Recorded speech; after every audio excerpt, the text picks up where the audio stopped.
What is going on, everybody? SpykerZ Xenith here. Today I'm going to be doing a quick unboxing and speed test review of this Sandisk SSD Plus. This is a 240 gig. I got this thing for like $65. Now with Sandisk, I've noticed that they get excellent reviews for their customer service, which is kind of what prompted me to get this. I'm just going to use it as a solid state drive for my recording PC for what I record my games on with my Elgato. So basically, it's probably just a basic SSD in here. I can't imagine there's too much to it. So let's go ahead and figure out how to open this little guy. I'm sure it's taped up and fancy. There's nothing really interesting on the box at all, to be honest. But we're going to do a couple speed tests with this. I've got a couple Corsair Force GTs and a Samsung, I don't know what the model is on that, 120 gig that I'm going to be able to do speed test comparisons with.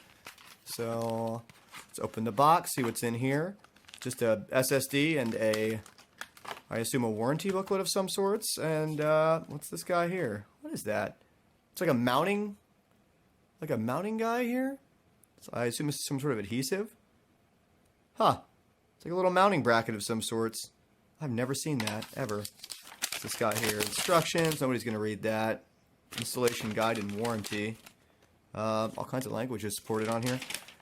Let's see, SSD dashboard. Register your product, activate your warranty, and download the SSD dashboard for real-time diagnostics, firmware updates, and support.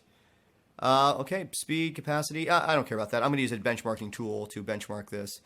And this is just, all you get is an SSD, and whatever this bracket's for. It has to be a way to, like, mount it somehow. I don't really know. The instructions don't even state what that's for. There's no pictures. They don't really tell me what that is. I don't know what that is. I might be retarded.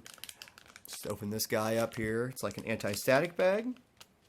Tension, sensitive, electronics. Hello. I'm going to fight with this for like a minute trying to get it open. It's not very heavy. SSDs are usually really light. They don't use a lot of power. And I tell you, for the best upgrade you can do to your PC is to put an SSD in there. And oh my god, this sticker though. Thank you. Victory. It really does improve your speed so much. That's what it looks like. I'll zoom in on that. It's just a standard SSD, a serial ATA connector here on the back. I tell you, it weighs nothing. So let me get this guy hooked up, and it's made in China. That's interesting. Let me get him hooked up, and we will do some benchmarks and compare them against the other drives that I have. All right, when you first buy these drives, they are not formatted. So I'm going to use a program called Minitool just to format this drive. Windows is not going to see it right away. You'll notice like most flash drives are formatted with FAT32 or NTFS, so you'll see those right away. But if you plug an SSD into a system, you're probably not going to see it right away. So you're going to want to format it. Now, Minitool is a free program. Just search for it, Google it, and you can use that to format the drive. And here I've chosen NTFS. So we're going to go ahead and let that do its thing. And it doesn't take very long at all with a fresh drive like this. And there it is. It shows up. So that's easy enough. All right, and the program I'm going to use is called Crystaldiskmark. It's pretty simple software. You basically just click start and you get your results. It does take a little bit of time, but it's well worth the wait. This is a pretty simple piece of software. Now, a lot of these manufacturers, they will use a specific software with a specific set of parameters on the perfect temperature, the perfect serial ATA controller for their drive to achieve these results, and they might use multiple ones to do it. So, in reality, looking at these the results here, on the left-hand side, obviously, I have the specs from their website manufacturer. We're looking at the sequential on here, SEQ. So, for the Sandisk, we're looking at 476.3 for the read speed. The read speed from the manufacturer is 520, so we're not quite seeing the speed that they claim there, but again, controllers and temperature variances, the perfect conditions, that's how they achieve those. As far as the write speed goes on the Sandisk, we're looking at 350. It did achieve that, 350.2, so that's pretty darn good there. And then we're looking at the Samsung to compare that. Samsung seems to be quite a bit faster at 508.4, and the claimed speed is 540.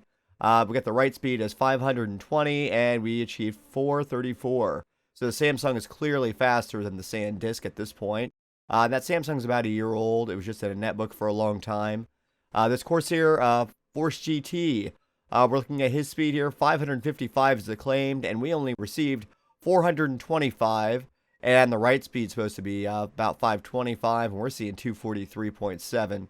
Now, as you can see, that drive in particular, I've had that 3 years, and it's been used probably 8 hours a day, maybe more, maybe less, for the past 3 years. So it could be degradation on that drive's part, or just not the ideal controller for it.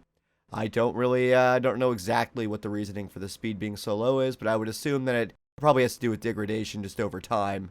But as you can see, the Sandisk, I paid $64 for that thing. And that's a pretty darn impressive numbers for that SanDisk. The Samsung, again, those are really good drives to begin with. I know they're reliable. Samsung makes pretty darn good memory.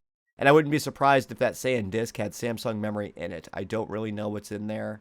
But anyway, guys, thank you for checking out this review. If you like what you've seen here, give me a like, comment, subscribe.